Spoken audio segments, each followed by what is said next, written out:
नमस्कार विद्यार्थी आणि पालकांनो. महाराष्ट्र शासनाने 2026-27 या शैक्षणिक वर्षापासून संपूर्ण राज्यातील इयत्ता 11वीची प्रवेश प्रक्रिया 100% ऑनलाईन आणि पूर्णपणे गुणवत्तेवर आधारित करण्याचा निर्णय घेतलाय. हा बदल नक्की काय आहे, त्याचे नियम काय आहेत आणि यातून प्रवेश कसा मिळेल, चला लगेच जाणून घेऊया. शासनाचा हा अधिकृत शासन निर्णय म्हणजेच GR नुकताच प्रसिद्ध झालाय. आणि हो, हा नियम राज्यातील सर्व मान्यताप्राप्त ज्युनियर कॉलेजेसना लागू होणार आहे. आज आपण जी काही माहिती बघणार आहोत ती थेट याच अधिकृत कागदपत्रावर आधारित आहे, त्यामुळे तुम्हाला एकदम खात्रीशीर आणि स्पष्ट माहिती मिळेल. यातून प्रक्रियेतली पारदर्शकता आपल्या लगेच लक्षात येईल. तर वळूया आपल्या पहिल्या भागाकडे, नवीन ऑनलाईन प्रवेश प्रक्रिया. सर्वात आधी हे लक्षात घ्या की ही नवी ऑनलाईन पद्धत राज्यातील आर्ट्स, कॉमर्स आणि सायन्स म्हणजेच कला, वाणिज्य आणि विज्ञान या तिन्ही शाखांसाठी अनिवार्य असणार आहे. पण यात एक छोटासा अपवाद आहे. जर तुम्हाला HVC म्हणजेच व्यावसायिक अभ्यासक्रमांना प्रवेश घ्यायचा असेल तर त्यांची प्रक्रिया पूर्वीसारखीच ऑफलाईन राहील. म्हणजे त्यासाठी तुम्हाला थेट कॉलेज किंवा शाळेतच जावं लागेल. या नवीन प्रक्रियेचे 3 मुख्य टप्पे आहेत. पहिलं म्हणजे तुम्हाला प्रवेशासाठी कंपल्सरी ऑनलाईन अर्ज करावा लागेल. दुसरं, ही सगळी प्रक्रिया एका सेंट्रलाइज सिस्टममधून म्हणजे केंद्रीकृत पद्धतीने अत्यंत शिस्तबद्धरित्या पार पडेल. आणि तिसरं, जे सर्वात महत्त्वाचं आहे, ते म्हणजे ॲडमिशन पूर्णपणे मेरिटवर, म्हणजे फक्त तुमच्या गुणवत्तेवरच मिळेल. कोणतीही वशिलेबाजी इथे अजिबात चालणार नाहीये. आता आपण पाहूया दुसरा महत्त्वाचा भाग, प्रवेशाचे टप्पे आणि फेऱ्या नक्की कशा असतील. प्रत्यक्ष ॲडमिशनसाठी साधारणपणे 3 मुख्य फेऱ्या म्हणजे राऊंड्स होतील. या 3 राऊंड्सनंतरही जर काही जागा शिल्लक राहिल्या तर ओपन टू ऑल किंवा विशेष फेरी घेतली जाईल. आणि यात एक खूपच छान गोष्ट शासनाने केली आहे, ती म्हणजे मुलींसाठी एक स्पेशल 5वी फेरी आयोजित केली जाणार आहे. यामुळे मुलींना प्रवेशासाठी एक हक्काची आणि जास्तीची संधी नक्कीच मिळेल. विद्यार्थ्यांचे प्रवेश विनाकारण रखडू नयेत यासाठीच ही टप्प्याटप्प्यातली विभागणी केली आहे. पुढे जाऊया तिसऱ्या भागाकडे, ही गुणवत्ता किंवा मेरिट नक्की ठरणार कसं. तर बघा, हे प्रवेश पूर्णपणे तुमच्या 10वीच्या मार्कांवरच अवलंबून असतील. विशेषतः आपल्या स्टेट बोर्डच्या विद्यार्थ्यांसाठी शासनाने स्पष्ट सांगितलंय की तुमच्या एकूण विषयांपैकी ज्या सर्वोच्च 5 विषयांत तुम्हाला सर्वात जास्त मार्क्स आहेत तेच 5 विषय मेरिटसाठी पकडले जातील. सोप्या भाषेत सांगायचं तर आपला बेस्ट ऑफ 5चा फॉर्म्युला. ह्याच 5 विषयांमधील तुमची कामगिरी मेरिट लिस्टमधली तुमची जागा ठरवेल.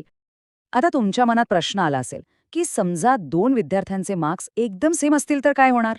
अशा वेळी एक अतिशय सोपा नियम आहे. जन्मदिनांकानुसार जो विद्यार्थी वयाने मोठा असेल त्याला प्रवेशासाठी प्राधान्य मिळेल.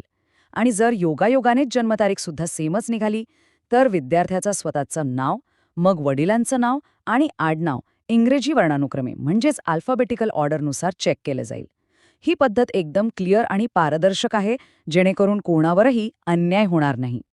आता वळूया चौथ्या आणि सर्वात महत्त्वाच्या भागाकडे, महत्त्वाच्या सूचना आणि नियम. या शासन निर्णयात विद्यार्थी आणि कॉलेजचं खाजगी व्यवस्थापन या दोघांसाठीही शासनाने काही अतिशय कडक गाईडलाईन्स दिल्या आहेत. प्रवेश प्रक्रियेत कुठल्याही प्रकारची फसवणूक किंवा गैरप्रकार अजिबात खपवून घेतला जाणार नाहीये, हे यातून स्पष्ट दिसते. ॲडमिशन्स अगदी सुरळीत व्हावेत यासाठी हे नियम खूप काटेकोरपणे पाळले जाणार आहेत. हे नियम थोडे कडक आहेत, ते नीट समजून घ्या. जर कोणी बनावट कागदपत्रे दिली तर थेट कठोर कायदेशीर कारवाई होऊ शकते. दुसरी गोष्ट, जर 10वीच्या ओरिजिनल मार्कशीटमध्ये काही खाडाखोड केल्याचं आढळलं तर त्या विद्यार्थ्याला 11वीच्या प्रवेश प्रक्रियेतून कायमचं बॅन केलं जाऊ शकतं. आणि सर्वात महत्त्वाचं, अर्जात कोणतीही चुकीची माहिती दिली तर ॲडमिशन कोणत्याही क्षणी रद्द होऊ शकतं बरं का. त्यामुळे फॉर्म भरताना सगळी माहिती एकदम अचूक आणि प्रामाणिकपणेच भरा. या संपूर्ण प्रवेश प्रक्रियेत मुख्यत्वे 3 प्रकारचे कोटा असतात. पहिला अल्पसंख्याक म्हणजेच मायनॉरिटी कोटा, दुसरा व्यवस्थापन म्हणजेच मॅनेजमेंट कोटा आणि तिसरा इन हाऊस कोटा. आता हे तिन्ही प्रकार नेमके कसे काम करतात आणि त्याचे नियम काय आहेत ते आपण एक एक करून पाहूया. सर्वात आधी पाहूया अल्पसंख्यक कोटा, ज्यामध्ये तब्बल 50% जागांचे आरक्षण असते. हे गणित अगदी सोपं आहे. अल्पसंख्याक दर्जा असलेल्या शाळा आणि कनिष्ठ महाविद्यालयांमध्ये एकूण जागांपैकी बरोबर निम्म्या म्हणजेच 50% जागा या त्यांच्या संबंधित धार्मिक किंवा भाषिक समाजातील विद्यार्थ्यांसाठी राखीव असतात आणि उरलेल्या 50% जागा ह्या नेहमीच्या केंद्रीय प्रवेश प्रक्रियेतून भरल्या जातात. आता इथे एक अत्यंत महत्त्वाची गोष्ट लक्षात ठेवली पाहिजे. या 50% कोट्यातून प्रवेश मिळतो म्हणजे तो परस्पर किंवा ऑफलाईन मिळतो असं अजिबात नाही. हे सर्व प्रवेश पूर्णपणे ऑनलाईन पद्धतीनेच होतात. आणि हो, शेवटच्या फेरीपर्यंत हे प्रवेश फक्त आणि फक्त विद्यार्थ्यांच्या मेरिटनुसार म्हणजेच गुणवत्तेनुसारच देणं बंधनकारक असते. आता वळूया दुसऱ्या प्रकाराकडे. तो म्हणजे व्यवस्थापन अर्थात मॅनेजमेंट कोटा, ज्यामध्ये 5% जागा राखीव असतात. सरकारी आणि स्थानिक स्वराज्य संस्थांच्या शाळा सोडल्या तर राज्यातील इतर सर्व उच्च माध्यमिक शाळा आणि कनिष्ठ महाविद्यालयांना त्यांच्या एकूण जागांपैकी बरोबर 5% जागा ह्या मॅनेजमेंट कोट्यांतर्गत राखीव ठेवण्याचा अधिकार असतो. हा कोटा पूर्णपणे संस्थेच्या व्यवस्थापनाच्या अधिकारात येतो. पण इथे खूप छान आणि पारदर्शक नियम आहे बरं का. व्यवस्थापनाला त्यांच्याकडचं रिक्त जागा कोणत्याही प्रवेश फेरीत स्वेच्छेने सरेंडर करण्याचा म्हणजेच परत करण्याचा अधिकार असतो. पण समजा शेवटच्या फेरीपर्यंत त्यांच्या काही जागा रिकाम्या राहिल्याच तर मात्र त्या सर्व जागा अनिवार्यपणे ऑनलाईन प्रक्रियेकडे वर्ग केल्या जातात आणि त्या मेरिटनुसारच भराव्या लागतात. प्रवेशातील तिसरा आणि अनेकांच्या जिव्हाळ्याचा विषय म्हणजे इन हाऊस कोटा. इथे 10% जागांचं आरक्षण असतं. इन हाऊस कोटा म्हणजे नेमकं काय? तर समजा तुम्ही एखाद्या विशिष्ट संस्थेच्या शाळेतून 10वी पास झालात आणि तुम्हाला त्याच संस्थेच्या ज्युनियर कॉलेजमध्ये 11वीला प्रवेश घ्यायचा असेल तर अशा विद्यार्थ्यांसाठी तिथल्या 10% जागा राखीव असतात. थोडक्यात सांगायचं तर घरच्या विद्यार्थ्यांना इथे प्रवेशात प्राधान्य मिळतं. आता शासनाच्या नियमानुसार यात एक खूपच सोयीची सवलत आहे. जर तुमच्या संस्थेची शाळा आणि ज्युनियर कॉलेज वेगवेगळ्या इमारतींमध्ये असली पण ती एकाच कॅम्पसमध्ये किंवा एकाच महसूल जिल्ह्यात असली ना, तरीही विद्यार्थ्यांना अगदी सुरुवातीच्या म्हणजे 0 फेरीत या इनहाऊस कोट्याचा फायदा घेता येतो. पण थांबा, तुम्ही जर मुंबई किंवा ठाणे परिसरात राहत असाल तर तुमच्यासाठी एक युनिटची एक विशेष सवलत आहे, ती समजून घेऊया. मुंबई शहर, मुंबई उपनगर, MMRDA आणि ठाणे या पूर्ण पट्ट्यात असलेल्या संस्थांसाठी हे सर्व जिल्हे मिळून एकच युनिट मानले जातात. म्हणजे काय तर एकाच संस्थेच्या या वेगवेगळ्या जिल्ह्यांमध्ये असलेल्या शाखांमध्ये सुद्धा विद्यार्थी अतिशय सहजपणे इन हाऊस कोट्यातून प्रवेश मिळवू शकतात. आहे की नाही फायद्याची गोष्ट? चला तर मग आता प्रवेशासाठीचे काही अत्यंत महत्त्वाचे नियम आणि पुढची दिशा काय असायला हवी ते पाहूया. या सगळ्या माहितीतून एक गोष्ट नक्कीच स्पष्ट होते, ती म्हणजे हे सर्व कोटा प्रवेश सरतेशेवटी केंद्रीय, ऑनलाईन आणि गुणवत्तेवरच चालतात. म्हणूनच शासनाच्या अधिकृत वेबसाईटला नियमितपणे भेट द्या. आपले अर्ज अगदी वेळेत भरा आणि हो, अर्जात भरलेली प्रत्येक माहिती 100% अचूक असल्याची खात्री नक्की करा. तर आज आपण प्रामुख्याने या 4 गोष्टींवर फोकस करणार आहोत. सुरुवातीला अर्ज प्रक्रिया, त्यानंतर सर्वात महत्त्वाची कागदपत्रे आणि नियम, मग प्रवेश रद्द किंवा बदल करण्याचे नियम आणि शेवटी पुढील फेऱ्या व वेळापत्रक. चला मग लगेच पहिल्या भागाकडे वळूया, जी आहे आपली अर्ज प्रक्रिया. ऑनलाईन अर्ज करताना नेमकी सुरुवात कशी करायची ते बघूया. बघा, सर्वात आधी आणि महत्त्वाची गोष्ट म्हणजे नोंदणी शुल्क. तुम्हाला ऑनलाईन रजिस्ट्रेशन करताना फक्त 100 रुपये इतकी नाममात्र फी भरायची आहे. हो, अगदी 100 रुपये. हे शुल्क भरलं की तुमची पुढची फॉर्म भरण्याची प्रोसेस सुरू होईल. आता फॉर्म भरताना पसंतीक्रम किंवा प्रेफरन्स कसा द्यायचा, तर नियम 14.1 नुसार तुम्हाला कमीत कमी 1 आणि जास्तीत जास्त 10 कॉलेजेसचे पर्याय निवडता येतील. आणि लक्षात घ्या, हे सगळं ॲलोकेशन पूर्णपणे मेरिट बेसिसवर म्हणजेच तुमच्या गुणांवर आधारित असणार आहे. त्यामुळे कॉलेजेसची लिस्ट बनवताना जरा विचार करून आणि काळजीपूर्वक पर्याय निवडा. बरं, आता आपण दुसऱ्या आणि माझ्या मते सर्वात क्रिटिकल भागाकडे वळतोय, कागदपत्रे आणि नियम. इथे मात्र नियम अगदी कडक आहेत बरं का, त्यामुळे थोडं लक्ष देऊ नये का. इथे एक मोठी रेड फ्लॅग किंवा धोक्याची सूचना आहे.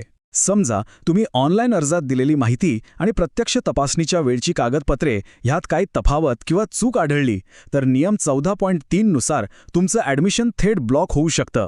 म्हणजे काय तर जोवर पहिल्या 5 फेऱ्या पूर्ण होत नाहीत तोवर तुम्हाला प्रवेश प्रक्रियेबाहेर राहावं लागेल. त्यामुळे फॉर्म सबमिट करण्याआधी माहिती डबल चेक नक्की करा. आता जे विद्यार्थी आरक्षित प्रवर्गातून म्हणजेच रिझर्वेशनमधून अप्लाय करत आहेत त्यांच्यासाठी नियम 14.5 थोडा दिलासा देणार आहे. विद्यार्थ्याकडे स्वतःचा जातीचा दाखला असणं आवश्यक आहेच, पण जर तो नसेल तर तात्पुरत्या स्वरूपात वडिलांचा जातीचा दाखलाही चालेल. आणि समजा नॉन क्रिमिनल सर्टिफिकेट लगेच नसेल तर सुरुवातीला त्याची पावती पण ग्राह्य धरली जाईल. पण इथे एक महत्त्वाची अट आहे. ॲडमिशन झाल्यापासून 6 महिन्यांच्या आत तुम्हाला फायनल ओरिजिनल सर्टिफिकेट जमा करावंच लागेल, नाहीतर तुमचं ॲडमिशन रद्द होऊ शकतं. आणि हो, एकदा का तुम्हाला तुमच्या आवडीच्या कॉलेजमध्ये प्रवेश मिळाला की मग पुढची स्टेप काय?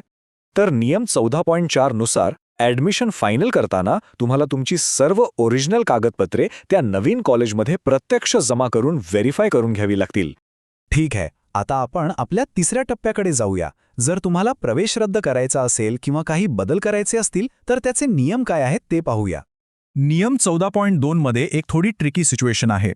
एकीकडे तुम्हाला तुमचं ॲडमिशन कोणत्याही टप्प्यावर कॅन्सल करण्याची पूर्ण मुभा आहे, पण दुसरीकडे जर तुम्ही ॲडमिशन रद्द केलं तर तुम्हाला थेट पुढच्या फेरीतच पुन्हा नव्याने सहभागी होता येईल. त्यामुळे कॅन्सलेशनचा निर्णय घाईघाईने घेऊ नका, पूर्ण विचार करूनच घ्या. तसंच एकदा का प्रवेश निश्चित झाला आणि त्यानंतर तुम्हाला वाटलं की अरे मला विषय किंवा शाखा म्हणजेच स्ट्रीम बदलायची आहे, तर नियम 14.7 नुसार ते शक्य आहे. पण त्यासाठी शासनाने ठरवून दिलेली ठराविक फी भरावी लागेल. आणि हो, सुरुवातीला ॲडमिशन घेतानाही जी काही निर्धारित फी असेल ती भरणं बंधनकारक आहेच. आता आपण आजच्या या सादरीकरणाच्या शेवटच्या भागाकडे आलो आहोत. यात आपण पुढील प्रवेश फेऱ्या कशा चालतील आणि प्रत्यक्षात कॉलेज कधी सुरू होईल ते जाणून घेऊया. तर नियम 16 प्रमाणे ॲडमिशन राऊंड्सचा एक फिक्स पॅटर्न आहे. सर्वात आधी 3 रेग्युलर फेऱ्या होतील. या फेऱ्या पूर्ण झाल्यावर एक अतिशय महत्त्वाची ओपन टू ऑल म्हणजेच सर्वांसाठी खुली गुणवत्ता फेरी होईल. यात ज्या काही जागा उरल्या असतील त्यावर सर्व विद्यार्थ्यांना मेरिटनुसार प्रवेश मिळेल. यानंतर फक्त मुलींसाठी एक खास विशेष फेरी आयोजित केली जाईल आणि जर गरज पडलीच तर आणखी काही विशेष फेऱ्या घेतल्या जातील. आणि आता सगळ्यात एक्साइटिंग बातमी, कॉलेज सुरू कधी होणार? तर नियम 15 नुसार जशी प्रवेशित विद्यार्थ्यांची संख्या पुरेशी होईल तशी कनिष्ठ महाविद्यालये त्यांचे क्लासेस सुरू करतील. पण शासनाची डेडलाईन आहे 15 जुलै. म्हणजे 15 जुलै किंवा त्यापूर्वी कोणत्याही परिस्थितीत सर्व शाखांचे क्लासेस प्रत्यक्ष सुरू झालेले असतील. मस्त, बरोबर? तर मंडळी, या सगळ्या महत्त्वाच्या नियमांवरून एकच प्रश्न उरतो. या 11वीच्या सुरळीत प्रवेशासाठी तुमची सर्व आवश्यक कागदपत्रे तयार आहेत का? नसतील तर ती त्वरित गोळा करा. अधिकृत माहिती काळजीपूर्वक वाचा आणि वेळेत आपला अर्ज नक्की भरा. ही नवी पद्धत खरंच खूप पारदर्शक आणि सोपी आहे. तुम्हा सर्व विद्यार्थ्यांना 2026-27च्या या नवीन आणि महत्त्वाच्या शैक्षणिक वाटचालीसाठी खूप खूप शुभेच्छा.